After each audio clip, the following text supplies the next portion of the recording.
Yo nunca creí en las casualidades, pero esa noche en el bar de la Plaza de la Peregrina, bajo las luces tenues que bailaban como fantasmas sobre las piedras húmedas de Pontevedra, el destino me jugó una mala pasada.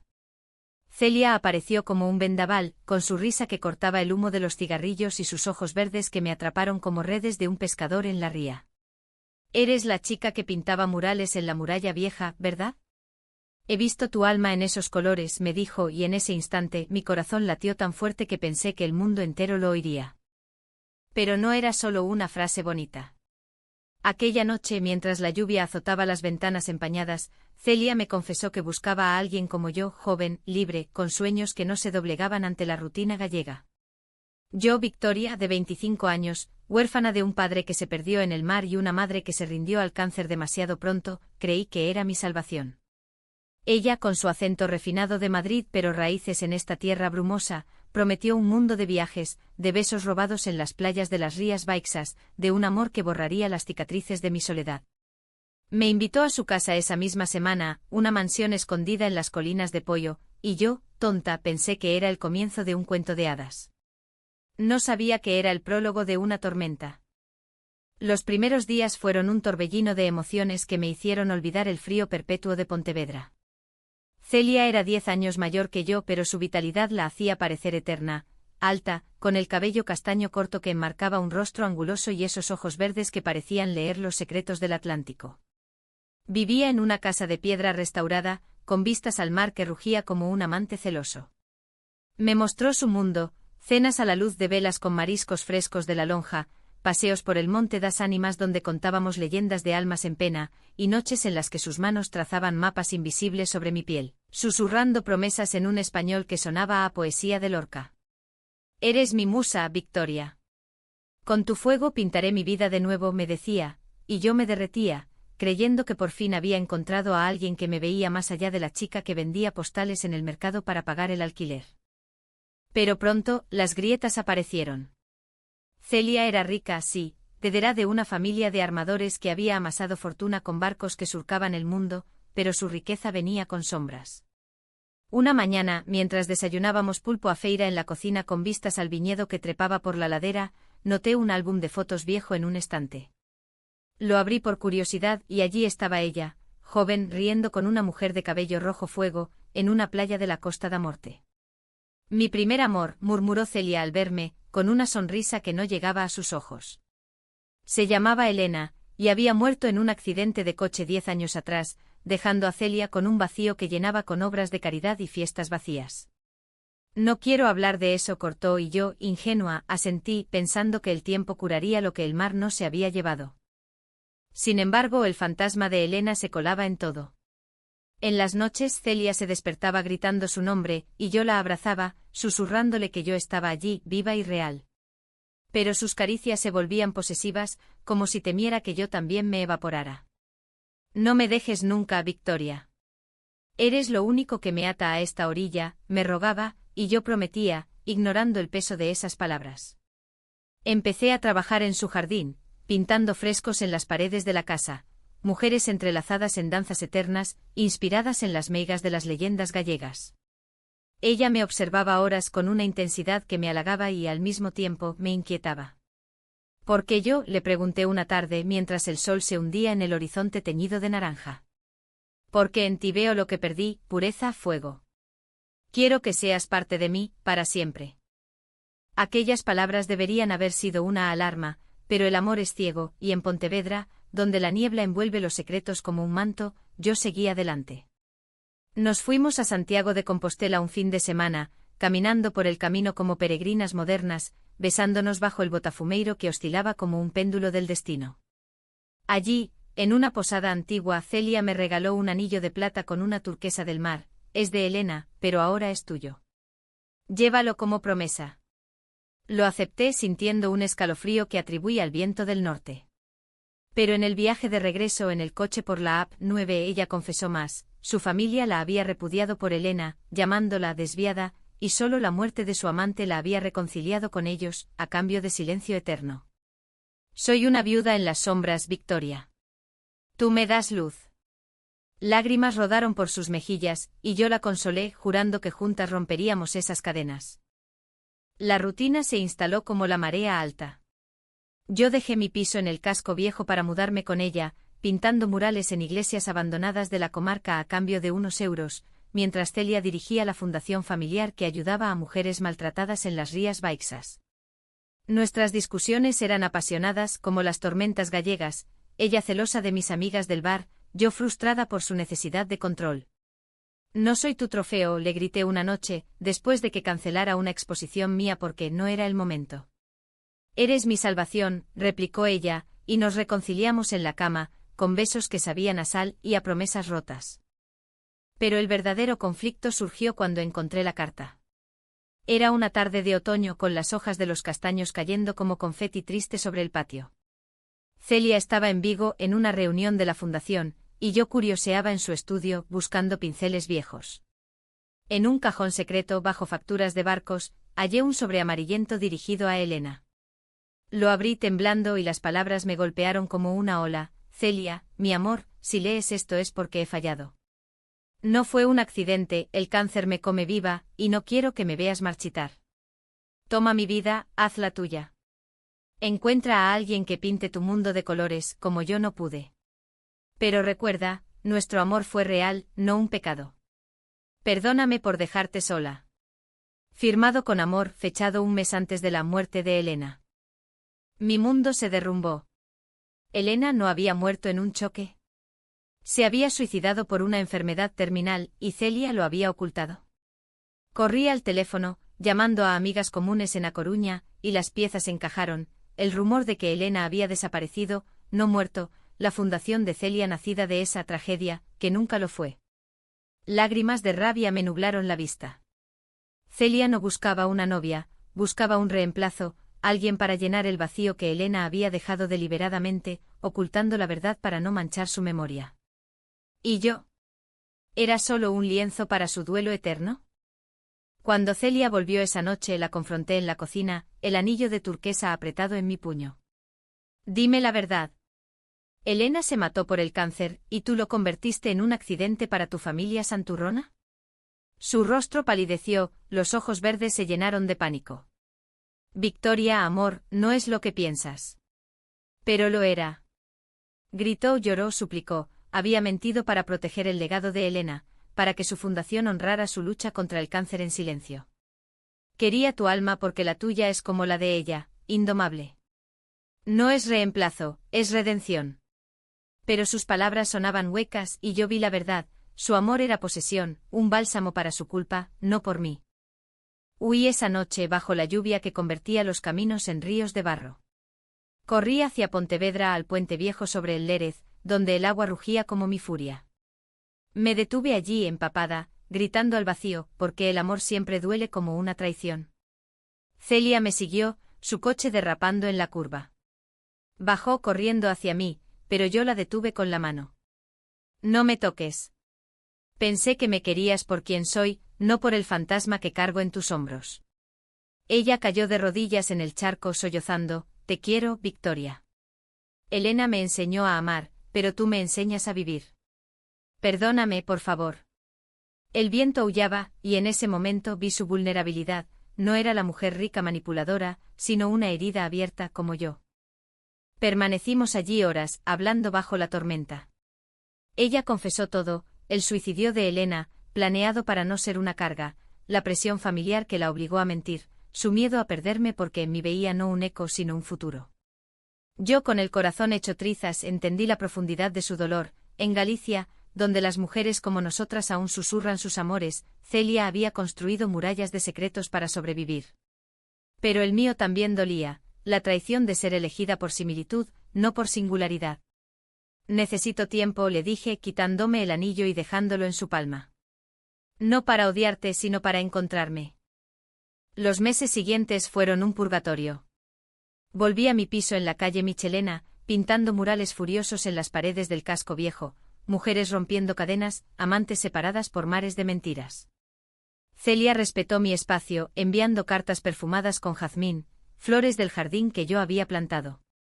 «No busco tu perdón, busco tu paz», escribía.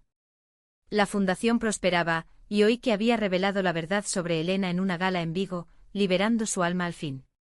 Yo, meanwhile, luchaba con mis demonios, la soledad que me había llevado a ella, el miedo a amar de nuevo.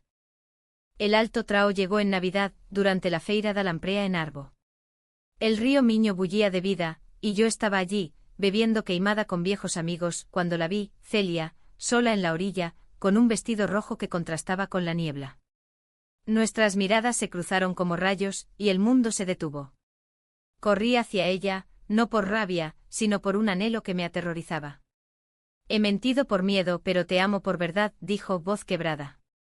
Yo lloré confesando mi propia culpa, te usé para huir de mi vacío, Celia. Pero en tu dolor encontré el mío. Nos abrazamos bajo las luces parpadeantes y en ese beso, salado de lágrimas, surgió algo nuevo, no posesión, sino libertad compartida. Decidimos empezar de cero, sin fantasmas. Vendí mis murales en una exposición en la Casa de la Cultura de Pontevedra, y con el dinero, alquilamos una casita en Combarro, donde los hórreos susurran secretos al viento. Celia dejó la mansión familiar, donándola a la fundación. Yo seguí pintando, ahora con colores que honraban nuestras cicatrices. Hoy, 2 años después, caminamos por la playa de Silgar, mano en mano, riendo de las olas que nos salpican. El amor no es perfecto, aún hay noches de dudas, ecos de Elena en sus sueños, pero es real, humano, como la tierra gallega que nos acuna. Aprendí que el alma no se regala, se entrelaza con hilos de perdón y coraje. Y Celia, mi Celia, no quiso mi alma por completo, solo la parte que brilla, para que juntas iluminemos la niebla. La reconciliación no fue un final feliz instantáneo, fue un puente tambaleante sobre un abismo de dudas. Después de esa noche en Arbo, regresamos a Pontevedra en silencio, el coche traqueteando por carreteras secundarias flanqueadas por eucaliptos que goteaban rocío como lágrimas contenidas. Celia conducía con las manos apretadas al volante y yo miraba por la ventana, viendo mi reflejo fragmentado en los charcos, una Victoria de ojos hinchados, labios mordidos, preguntándome si el perdón era un acto de valentía o de locura. No esperes que todo sea como antes, le dije al fin, rompiendo el mutismo. Ella asintió sin mirarme, no lo quiero como antes. Quiero mejor. Llegamos a mi piso en Michelena pasada la medianoche. El lugar era un caos de lienzos apilados y tubos de pintura resecos, un reflejo de mi alma desordenada. Celia se quedó en el umbral, como una peregrina pidiendo asilo. Puedo dormir en el sofá, murmuró, y por un instante vi en ella no a la heredera imponente, sino a una mujer rota, con las raíces gallegas expuestas como las de un castaño viejo. La dejé entrar, pero puse reglas, nada de promesas grandiosas, nada de secretos. Hablaremos de todo, incluso de lo que duele, insistí, y ella juró, con la mano sobre un libro de Rosalía de Castro que encontré en mi estantería. Los días se convirtieron en una danza cautelosa. Por las mañanas yo salía a correr por el Parque de las Palmeras, dejando que el aire salino me aclarara la mente, mientras Celia preparaba café con leche y pan de maíz, tarareando fados que me erizaban la piel. Hablábamos de Elena, no como un tabú, sino como una herida que necesitaba aire. Se fue porque me amaba demasiado para verme sufrir, confesó una tarde, mientras pelábamos naranjas en la cocina diminuta. Pero su silencio me ahogó. Contigo quiero gritarlo todo. Yo compartí mis propios fantasmas, el padre que se llevó una tormenta en su pesquero, dejando a mi madre viuda, y a mí con un hueco en forma de redes rotas. Creí que el amor me repararía, pero solo me hizo ver que estoy entera, con grietas y todo. Sin embargo, las grietas se ensancharon pronto. La familia de Celia, esos armadores de mirada acerada que vivían en una torre en Bayona, no aceptaron nuestro reencuentro con brazos abiertos. Su hermano mayor, Javier, un tipo de 50 años con bigote recortado y ego inflado como las velas de un galeón, la llamó una mañana: «Estás loca, Celia. Esa pintora de pacotilla te arrastrará al barro. Recuerda lo que pasó con Elena, no más escándalos». Oí la conversación a través de la puerta entreabierta, y mi sangre hirvió. ¿Pacotilla? Mis murales adornaban las paredes de la Catedral Vieja, capturando el espíritu de las romerías en colores que la gente de Pontevedra susurraba con admiración. Esa noche exploté: si tu familia me ve como una aventura barata, quizás lo sea. ¿Por qué luchas por mí si ellos te atan con oro? Celia palideció, pero no retrocedió. Porque tú eres mi elección, no su herencia. Al día siguiente me llevó a Bayona, a esa torre que olía a sal y a secretos familiares. Javier nos recibió con una sonrisa falsa, su esposa, una rubia de Madrid con joyas que pesaban como anclas, fingiendo calidez. La cena fue un campo minado, comentarios velados sobre mujeres modernas y miradas que me diseccionaban como a un pez en la lonja. «Victoria, ¿pintas para vivir o vives para pintar?», preguntó Javier con sorna.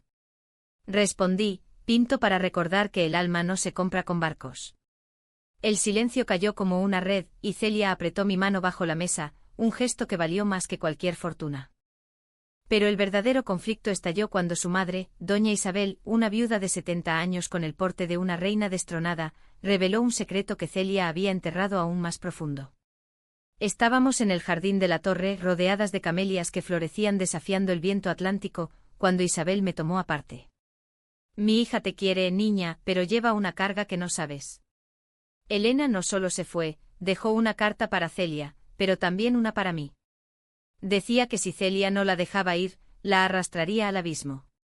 Mi hija mintió no solo a la familia, sino a sí misma, cree que te ama a ti, pero ama el recuerdo». Sus palabras me atravesaron como un arpón.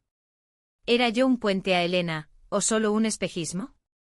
Corrí de vuelta a Pontevedra esa misma noche sola en el tren, con el corazón latiendo al ritmo de las ruedas sobre los raíles. Al llegar, encontré mi piso vacío. Celia había ido a buscarme, pero yo ya huía de nuevo. Dejé una nota: «Necesito saber si me amas a mí, o a la sombra que proyectas». Los días siguientes fueron un infierno de silencio. Pinté sin parar un mural en la muralla de acerca que mostraba dos figuras entrelazadas, una desvaneciéndose en niebla, la otra luchando por solidificarse. La gente lo admiraba, pero yo me sentía expuesta, como si hubiera sangrado colores sobre la piedra. Celia apareció una semana después en mi exposición improvisada en el mercado de abastos.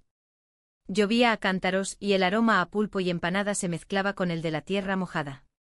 Se plantó frente a mi lienzo principal, lágrimas surcando su rostro. «La sombra es parte de mí, Victoria, pero tú eres la luz que la disipa». La carta de Elena. «Mi madre la usó para herirnos, pero la quemo esta noche delante de ti». Fuera, en el muelle del puerto, prendimos fuego al papel bajo la luna llena, las llamas danzando como meigas en una hoguera.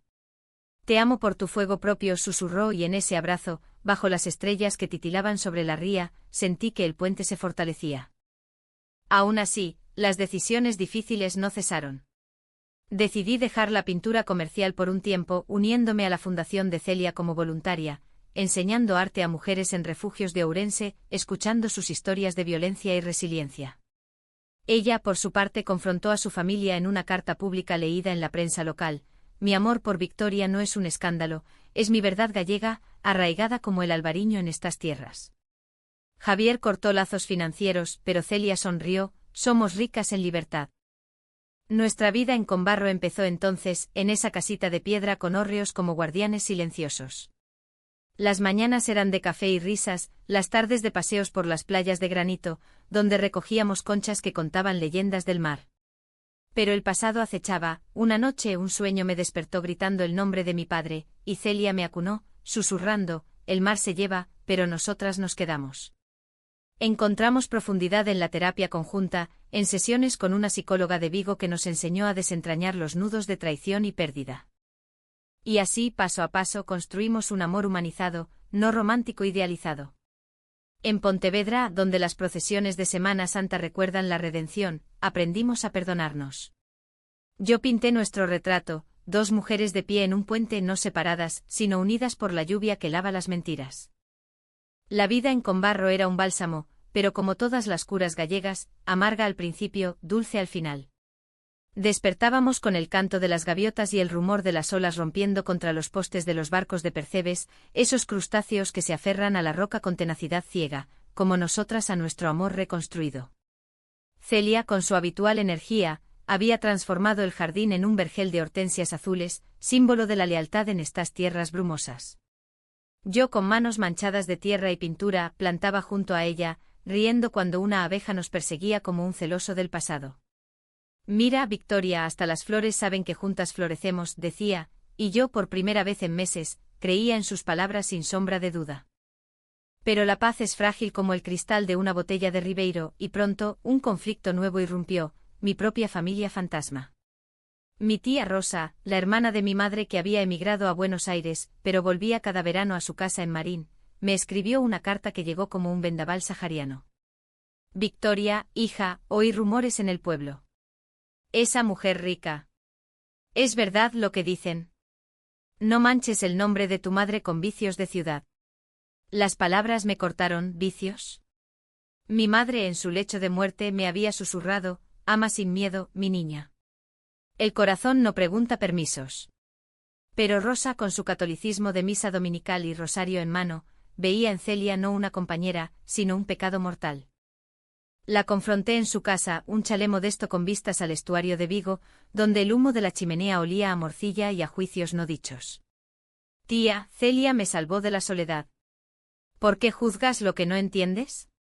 Ella, con arrugas como surcos de viñedo viejo, lloró, porque te quiero proteger como a tu madre. Ella sufrió por amar a un hombre del mar, tú sufrirás por una mujer que te eclipsa. Sus palabras avivaron un fuego dormido, ¿eclipsaba Celia mi luz? En las noches siguientes en Combarro me miré en el espejo empañado por el rocío, preguntándome si era yo la que se perdía en su sombra mayor. Celia notó mi distancia, mis pinceles abandonados. Una tarde, mientras caminábamos por la ruta Dos Faros, con el faro de Punta Cabicés guiñándonos como un ojo cómplice, exploté, mi tía dice que eres mi perdición. ¿Y si tiene razón? Tú con tu fundación, tu familia, tu pasado. Yo soy solo la pintora de pueblo. Ella se detuvo, el viento azotando su cabello castaño. No. Tú eres mi ancla, Victoria. Sin ti soy un barco a la deriva. Pero sus lágrimas no bastaron, necesitaba pruebas, no promesas. El clímax inesperado llegó en la festa de Adorna en Combarro, esa celebración de las barcas tradicionales donde el pueblo entero se une en danzas y cantos al mar. Yo había sido invitada a pintar un mural vivo en la plaza, con mujeres remando contra la corriente, símbolo de nuestra lucha. Celia estaba allí, ayudando en los puestos de empanada, cuando Javier, su hermano, apareció sin aviso. Venía de Bayona con ojos inyectados en ira y una carpeta bajo el brazo, documentos de la fundación, falsificados por él para desacreditarla. Celia, esto acaba hoy. Si no dejas a esa influencia, revelo que la fundación es un fraude. Elena nunca quiso esto, era una loca que se quitó la vida por vergüenza. El escándalo estalló como una ola en acantilados. La multitud murmuró, miradas curiosas clavadas en nosotras. Celia palideció, pero yo vi rojo. ¿Fraude? Tu hermano miente por codicia. Saqué los pinceles untados en pintura roja como sangre de pulpo, y garabateé en el suelo de la plaza, ¿verdad oro? Javier rió, pero su risa se quebró cuando Celia, voz firme como el granito gallego, anunció, mi hermano falsifica para robar lo que Elena y yo construimos. Victoria y yo luchamos juntas, no por dinero, sino por almas como la de mi amor perdida. El pueblo, ese tejido de chismes y solidaridad, se volvió contra Javier. Mujeres de la fiesta, viudas de marineros, aplaudieron por las que amamos en silencio. Pero el daño estaba hecho, esa noche en nuestra casita Celia colapsó. Perdí a Elena por secretos, no te perderé a ti por ellos. Lloramos juntas y en esa vulnerabilidad, tomé la decisión más dura, confrontar a mi tía. La llamé al amanecer, tía, ven a Combarro. Verás que el amor no eclipsa, multiplica. Rosa llegó reticente y al ver a Celia cocinando caldeirada con manos temblorosas, algo se ablandó. Eres fuerte, niña. Como tu madre admitió y nos abrazó, un puente entre generaciones. Aún así, la traición de Javier dejó cicatrices. Demandamos legalmente ganando la fundación de vuelta, pero Celia se hundió en una depresión que la hacía mirar al mar con ojos vacíos. Yo, desesperada, organicé una exposición en el Museo de Pontevedra, almas entrelazadas, con lienzos que narraban nuestra historia, no como romance rosa, sino como batalla humana. La inauguración fue catártica, gente llorando ante un cuadro de dos mujeres en un puente bajo lluvia, reconociendo sus propios dolores. Celia habló allí, voz ronca, el amor es traición y redención. Victoria me enseñó eso. En las semanas siguientes, revivimos.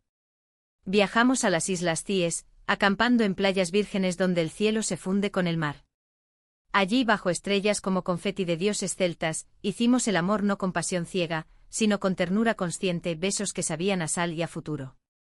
Eres mi todo sin ser mi todo, le susurré, y ella rió por primera vez en meses. Pero la profundidad psicológica no se resuelve con besos, requiere decisiones. Celia empezó terapia sola, desentrañando su culpa por Elena, yo, la mía por huir siempre. Juntas creamos un taller de arte en la Fundación, para parejas LGBTQI en Galicia, un espacio donde los secretos se pintan, no se esconden. Y así en el corazón de Pontevedra, donde el Lérez fluye eterno, nuestro amor se volvió un río, turbulento pero vivo. El año que siguió fue de cosecha abundante como las uvas de Albariño en las viñas de Condado de Tea, madurando bajo el sol esquivo de Galicia. Combarro se convirtió en nuestro santuario con sus hórreos alineados como guardianes de sueños y el aroma perpetuo a marisco asado que flotaba desde las tabernas. Celia y yo, ya no como amantes novedosas sino como compañeras curtidas, tejimos una rutina que honraba nuestras heridas, mañanas de yoga en la playa al amanecer, tardes en el taller de la Fundación donde mujeres como nosotras pintaban sus verdades, y noches de cuentos junto al fuego, reviviendo leyendas de meigas que amaban contra el viento. Sin embargo, el pasado, como las mareas, siempre regresa. Una carta de Argentina llegó en primavera, de un primo lejano de mi padre, Victoria, tu abuelo paterno, el viejo armador de Ogrove, está muriendo. Quiere verte antes de irse. El abuelo al que nunca conocí, porque tras la muerte de mi padre culpó a mi madre de mala suerte y nos desterró. Celia me urgió, ve. Cierra ese capítulo o te perseguirá como un barco fantasma. Dudé, el miedo anudándome el estómago como una soga de percebes, pero al final, partí sola a Ogrove, dejando a Celia con un beso que sabía a despedida temporal. El pueblo olía a percebes y a salmuera, con sus bateas flotando en la ría como sueños sumergidos. El abuelo, postrado en una cama que crujía como un casco viejo, me miró con ojos nublados por cataratas y remordimientos. Eres la hija de mi hijo. Lo siento, niña. El mar se lo llevó y yo me llevé tu infancia por orgullo. Lágrimas rodaron por sus mejillas surcadas, y en ese instante vi no a un monstruo, sino a un hombre roto por pérdidas acumuladas. Hablé de mi vida, de Celia, de cómo el amor me había salvado del abismo. Ama sin cadenas como yo no hice, murmuró, y me dio un relicario de plata con una foto de mi padre sonriente en la cubierta de su barco. Al morir esa noche sentí no cierre perfecto sino una paz agridulce, el perdón no borra, transforma. De vuelta en Combarro, Celia me esperó con una cena de zamburiñas al ajillo, sus ojos verdes brillando como faros. Cuéntame todo, dijo, y lo hice sollozando en su regazo hasta que el alba tiñó el mar de rosa. Esa vulnerabilidad nos unió más, decidimos adoptar un perro mestizo de la perrera de Vigo, un labrador cojo llamado Mar, que correteaba por la playa como si el mundo fuera suyo. En él veíamos nuestra resiliencia, herido pero juguetón. El conflicto final, inesperado y desgarrador, surgió de la nada, una oferta de trabajo para mí en Barcelona, de una galería de arte moderna que había visto mi exposición en Pontevedra. Ven a exponer permanentemente, tu estilo, crudo, emocional, gallego, conquistará la ciudad. Era el sueño, independencia financiera, reconocimiento más allá de las Rías Baixas. Pero significaba dejar a Celia, al menos temporalmente, y el pánico nos invadió. Si vas, ¿volverás?, preguntó ella una noche, voz temblorosa como hojas en tormenta. Yo, con el corazón partido, respondí, y si no voy, me arrepentiré de no volar. La discusión fue épica como las tragedias de Calderón, gritos en la cocina, portazos que resonaban en los hórreos, lágrimas que empapaban las sábanas. Eres egoísta. Siempre huyendo, acusó ella, y yo repliqué, tú me atas con tu miedo a la soledad. Al amanecer, exhaustas, nos miramos en el espejo del baño, dos mujeres de 35 y 27 con ojeras como mapas de batallas, pero ojos que aún se amaban. Vamos juntas, propuso Celia. Vendo mi parte de la fundación, empecemos en Barcelona, pero volvamos siempre a Galicia. La decisión fue dura, cortar raíces para plantar nuevas, arriesgando el frágil equilibrio que habíamos construido. Nos mudamos en verano, a un ático en el barrio gótico con vistas a la Rambla, donde las sombras de Gaudí se entretejían con nuestros sueños. Barcelona era un torbellino, exposiciones en el MACBA, cenas con artistas que hablaban de vanguardia mientras yo pintaba murales inspirados en las brujas gallegas. Celia encontró trabajo en una ONG para derechos LGBTQ, y su pasión por la justicia social floreciendo en catalán y castellano.